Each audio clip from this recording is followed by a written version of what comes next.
review of what we did last week. For last week, we looked at the following. In fact, we talked about 3 things. We saw that comprehension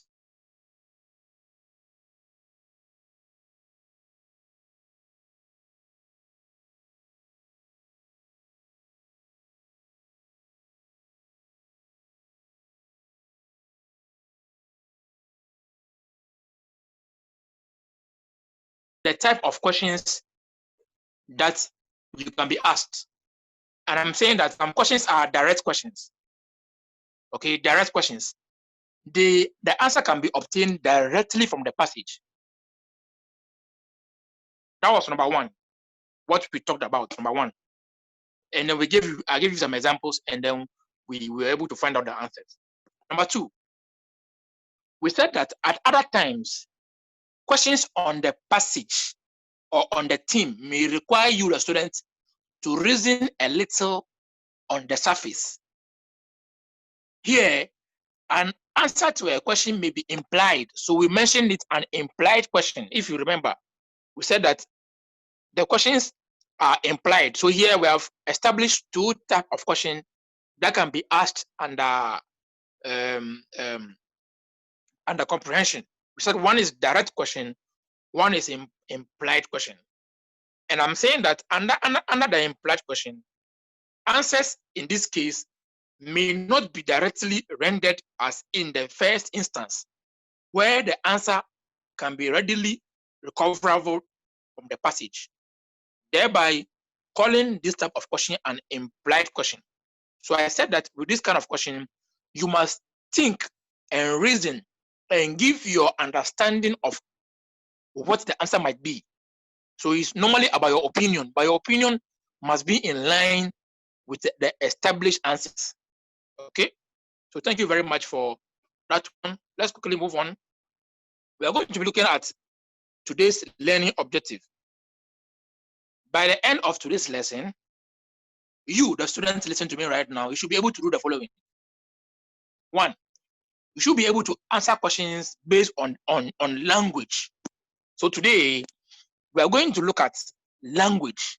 You see, so our 3rd type of question we are going to look at today is based on language, where you are given a sentence and you are asked, what is the grammatical function of this sentence? Something like that. So we will get into its details. Number 2, you should be able to read and answer questions based on a passage. So by the time we are down today, you should be able to read any passage and answer questions on it satisfactorily. Okay, let's move on. We are beginning today by looking at the 3rd source of comprehension questions, which I mentioned earlier on. We mentioned that there are 2 types. There is direct question and there is implied question. Today we are looking at the 3rd source of our questions, and our 3rd source of questions are mainly based on language. Okay, that is that questions on language use. How do they come about? Please follow me whilst I read. Let us start by considering the text below. The text below. So today we are going to begin with a little exercise. Okay, and I need you to kindly, as it were, write your answers down and share it with us. Okay, it's very important, and I'll give you some few minutes to do that. So let us consider the following text below. I'm going to read it aloud. Kindly follow me. I'm going to leave this on for a while. There are some questions that we are supposed to answer, and I will let you copy the question or answer it on your own. Then we'll come back and then share my answer with you. I'm reading. Please follow me. As expected, the soldier grabbed the armed robber and gave him terrific slaps, which saw him reeling in severe pain to the delight of the community. Again, as expected, the soldier grabbed the armed robber and gave him terrific slaps, which saw him reeling in severe pain to the delight of the community. Now, answer the following questions based on the small distance above the extracts. A. Which phrase in the text describes how welcoming the capture of the armed robber is? Which phrase? Remember that we are talking about the third type of question, which is on language. So right now, I'm asking you a language question. Since you have seen which phrase here is based on language. So kindly take your time and answer this question on your paper somewhere. Please don't send me a message. Do it on your paper. I'll come back and ask you to give me the answers aloud. Which phrase in the text below or above, describes how welcoming the capture of the armed robber is? Which phrase? Which phrase?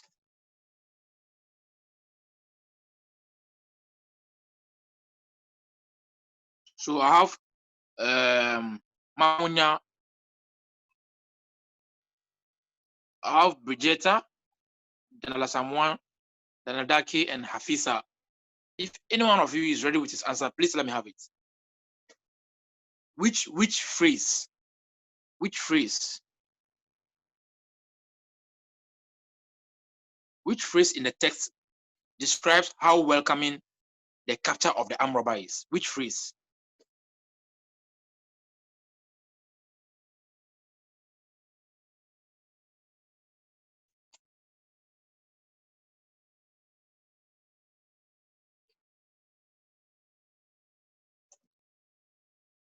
I beg you, this should not take you more than 30 seconds. Okay.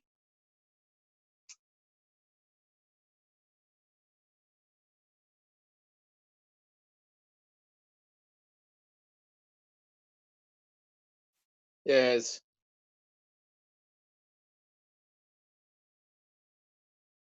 Asamoah, are you ready? Okay, you send me a message. So you are saying the phrase is to the delight of the community. Which phrase? Okay, so that's your answer. We'll come back to you. Any other person? Okay, so you don't worry. You can send me a message if you don't want to say it aloud. You can send me a message.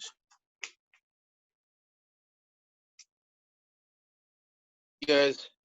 So far, I have only one person. I need you to interact with me.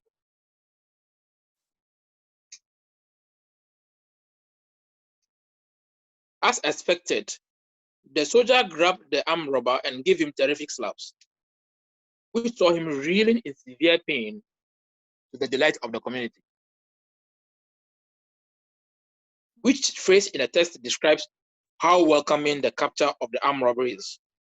So someone said, to the delight of the community. He said that. Okay, I can't see any other person talking, so I'll move on. I will move on. There are two more questions that we have to answer. There are two more questions. B. Will the text have lost meaning of the writer? Sorry, it's supposed to be like this. Would the text have lost meaning if the writer used walking instead of reeling? Again, and I've given you the text below. So the text is also on this page. You can see it's below. That's the last thing there. Would the text have lost meaning if the writer used walking instead of reeling? C.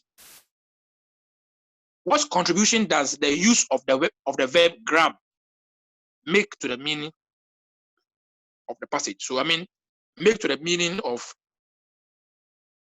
the text.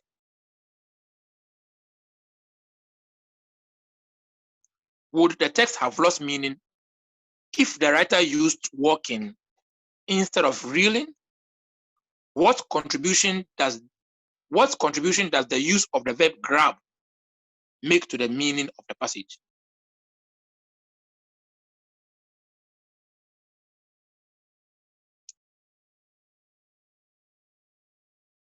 I'm waiting for your answers. If you want to speak aloud, kindly send me a message. I'll see it and then I'll make meaning out of it.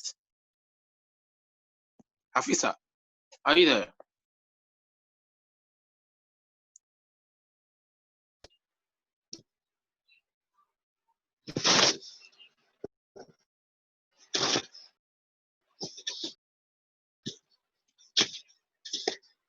Will you share with us some of your answers, Hafisa?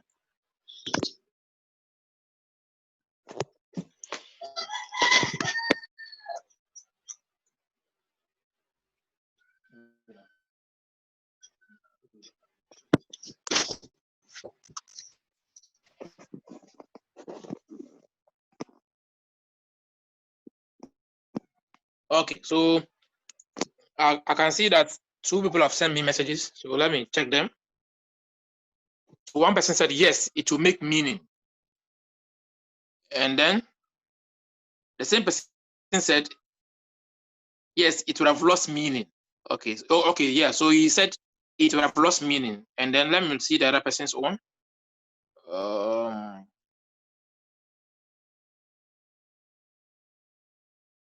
Okay, so right, so let's move on. Let's move on.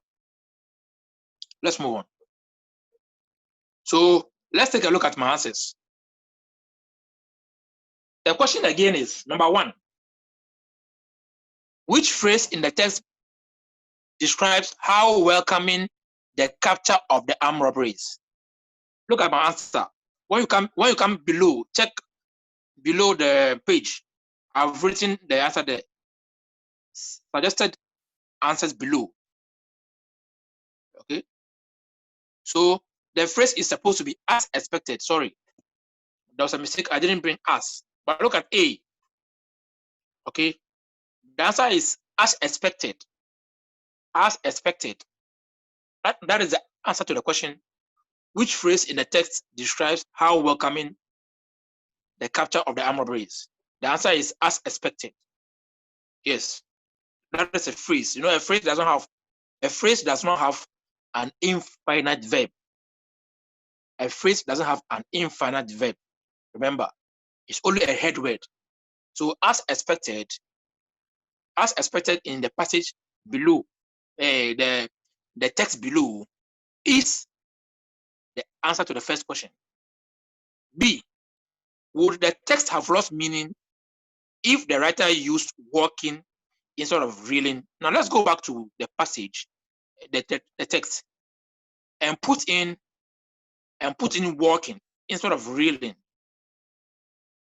So please follow me as I read, okay, along with you as I read. So you just follow me, and I'm going to replace the word reeling with walking, and let's see whether it will make sense. As expected, the soldier grabbed the armed robber and gave him terrific slaps, which saw him walking in severe pain to the delight of the community. We saw him walking in severe pain to the delight of the community. The question is, would the text have lost meaning if the writer used walking instead of reeling? This answer, yes. Yes, it would have lost meaning. Yes, it would have lost meaning. And the reason why it would have lost meaning, I'm going to share with you very soon. Very, very soon. You will see that since we are dealing with language use, reeling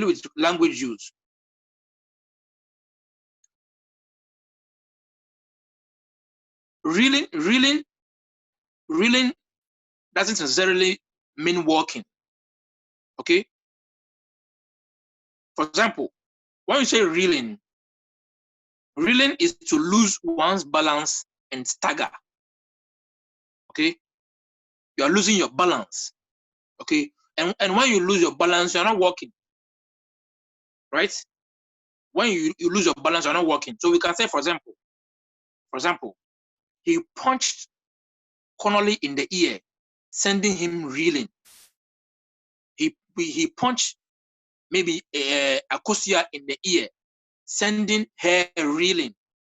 So sending her reeling here simply means that she has lost balance, okay, and will not make meaning if we use it in the text, in the text we have talked about earlier on. Now let's see our last question. The answer to our last question is that the use of the verb grab. So please, this is a mistake, not verb, but verb. The use of the verb grab evokes sudden and violent movement in the mind, so that the reader can visualize such violent contact between the soldier and the armed robber. So the question again was, what contribution does the use of the verb grab make to the meaning of the passage? Now this is the text below. The text, as expected, the soldier grabbed the armed robber and gave him terrific slaps. So we are saying, if we use grab here, does it make, what does the verb grab make to the meaning of the passage? Grab. We are saying that when we use grab, it shows that there is a violent movement in the mind of the reader, that he can visualize such a violent contact between the soldier and the armed robber. Okay, good. Now I brought up these questions to let you understand how questions on language are asked. Okay, and we are going to go into more of it right now to look at what are the factors you must consider when you see such a question. You must not rush. You must take your time and answer or ask yourself some few questions. Answer them before you go and tackle the question quickly, and you must not waste time, because remember that the comprehension passage is not more than 30 minutes or 40 minutes. You're not supposed to spend so much time on it.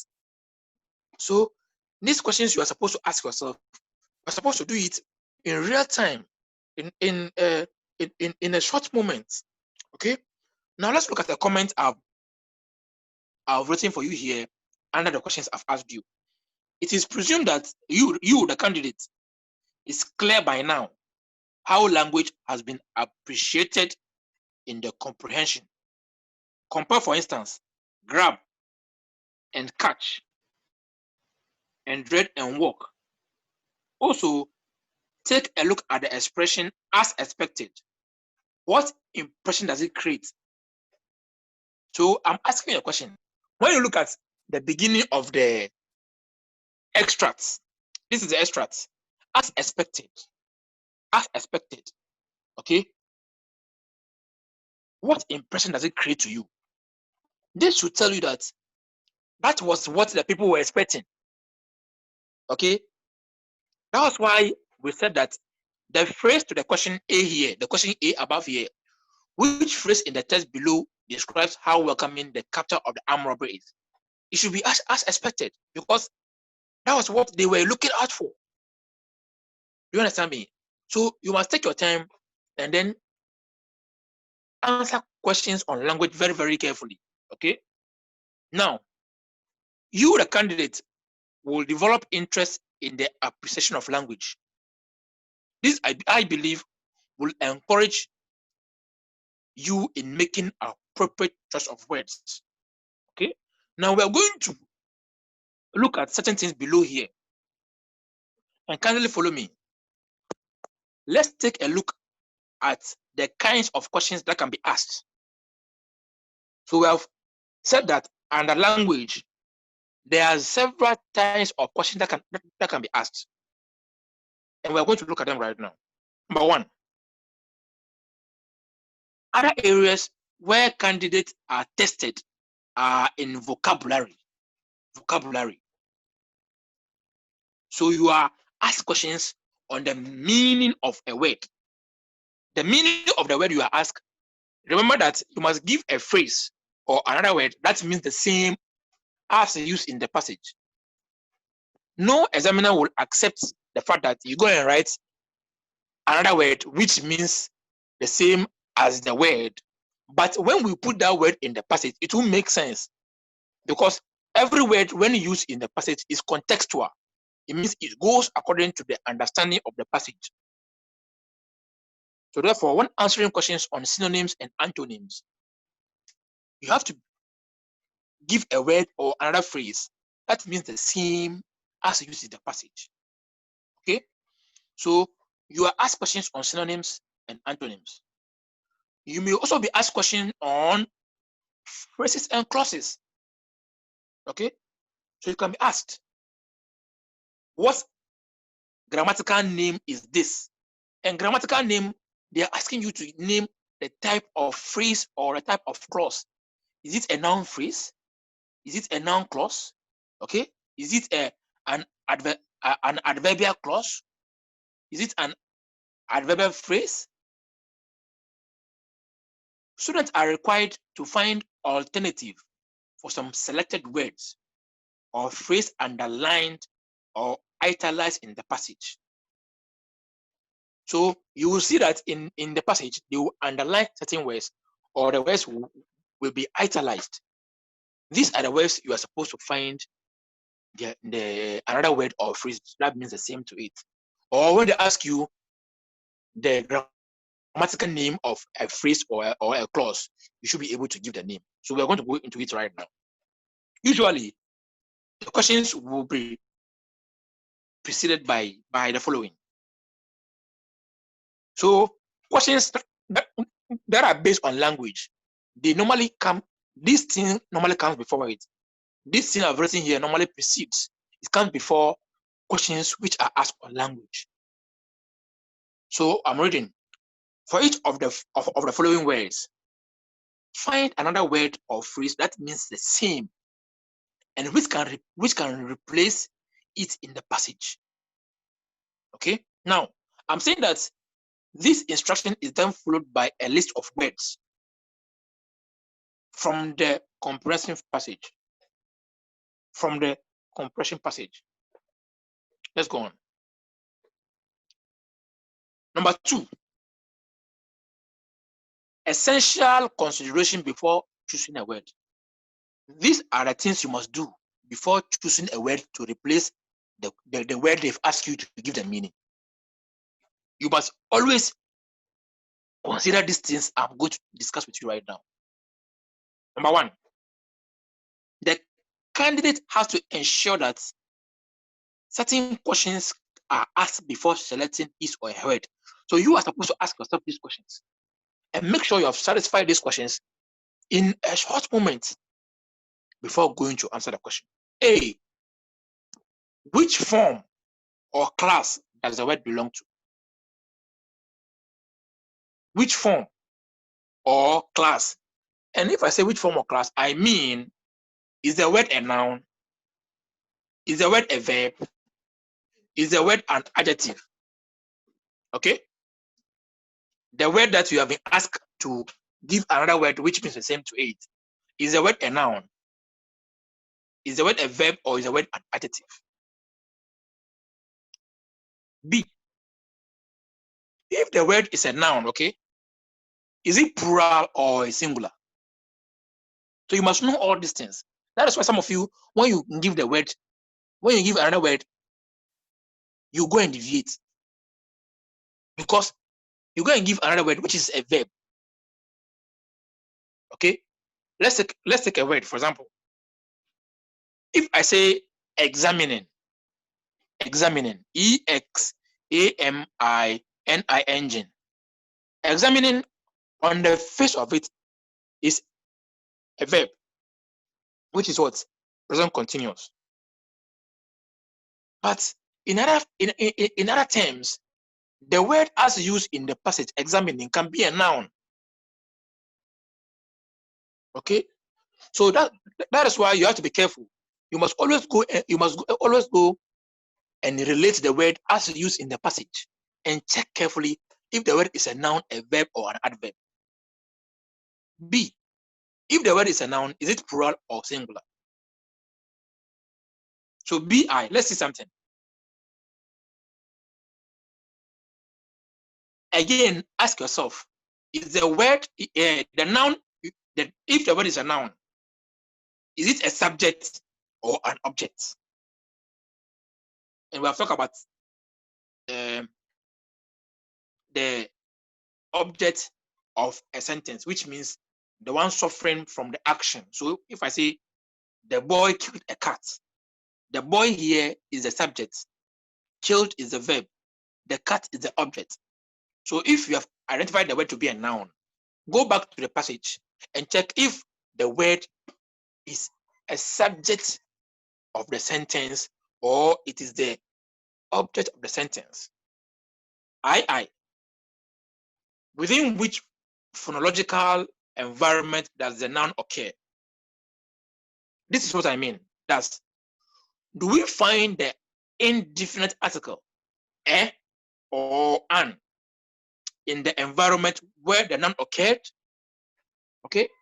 Sometimes when you get the word, okay, please go back to the passage and check again if any of these two indefinite article is before it, a or an. Okay. So I'm going to give you an instance of, for example, please look at the last paragraph below on this page. For instance, in the context, an energetic man. Okay, so you can see it in a. You can see the word. You can see the sentence, an energetic man, in quotation marks.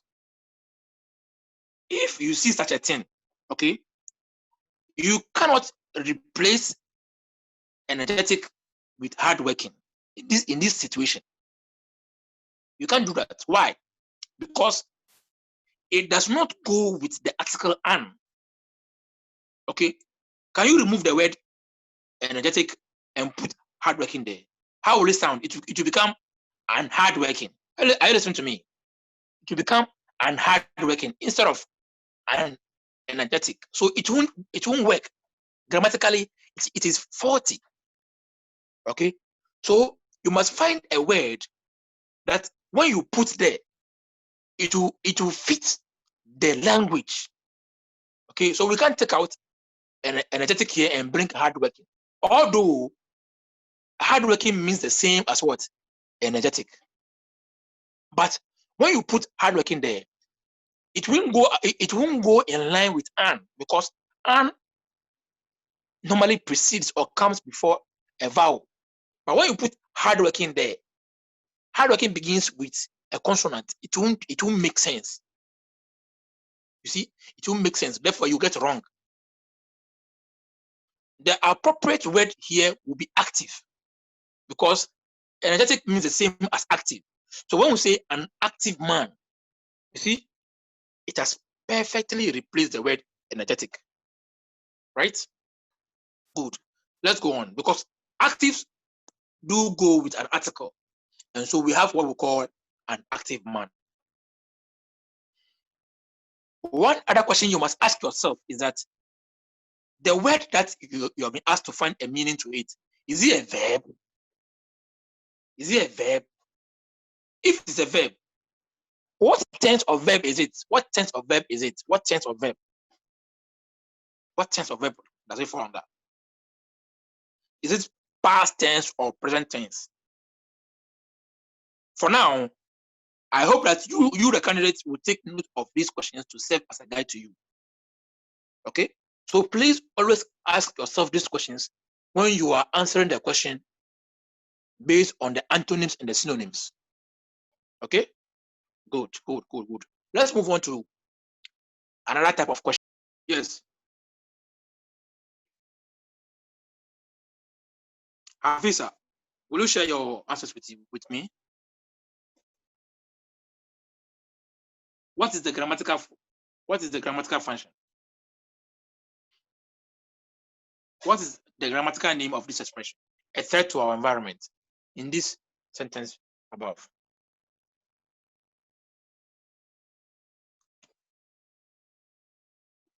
Okay, so no one is sharing with me.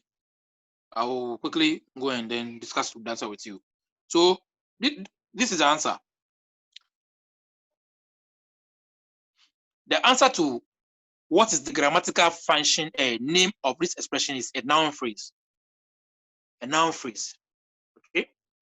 A threat to our environment. The word when you use you know you must definitely is a noun which is supposed to come before after okay. So a threat to environment is a noun phrase. Okay, so noun phrase. Then the second question B, what is its function? The function of this noun phrase is a complement of the verb has become. Okay, it is complementing the verb has become. Now, after this lesson on comprehension, we are going to go back to clauses and phrases and look at their function. Yes, Jerry. Okay. I think it's off again. Okay, no problem. Let's go ahead. After this lesson, we are going to go back to clauses and nouns to look at clauses and phrases to look at their functions and how you can relate them in answering this kind of questions when it comes to language questions and the comprehension passage. Okay, fantastic. Let's move on. Look at the last expression on this page. Sometimes an expression will be underlined and the candidate is asked to identify the following. Which literary device is it? Which literary device? So you can see that so far we have tried to look at the kind of questions you can be asked under language. We began by saying you can be asked to give the nearest in meaning or the opposite of or meaning of the word. So antonyms and synonyms. Again, we talk about you giving the grammatical name and the function of a clause or a phrase. And also, you can also be asked about the literary device. So, for instance, look at my example here. Noise also interferes with the sexual activity of animals. May not the same be true of us? Noise also interferes with the sexual activity of animals. May not the same be true of us? This is the question I'm asking you right now. What literary device is used in the expression may not be true of us? Please unmute yourself and give an answer, or you can send me your answers in the passage. Sorry, in the box, in the message inbox. What is the answer to this question?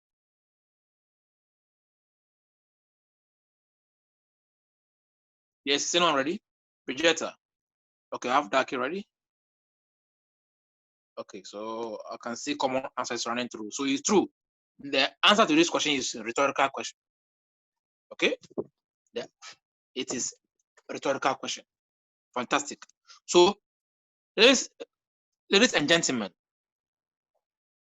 in a nutshell, these are the kinds of questions that you can be asked under comprehension.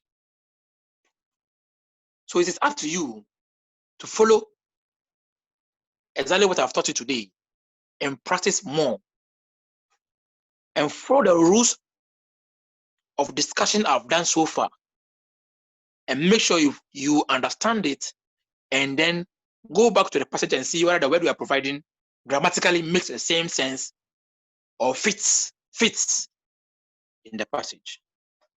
Okay. I think that this is where we come to we bring our lesson to an end today. If anyone has any other question to ask about what we have done so far, please kindly ask me so that I can answer you.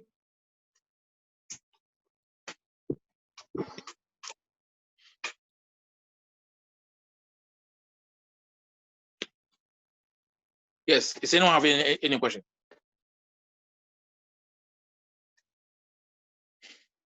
Okay. So I will be giving you out the file, and I'll send some questions to over so that you try and answer those questions. If you answer those questions, it will come to me in my email. I'll see them and I will answer the questions for you. So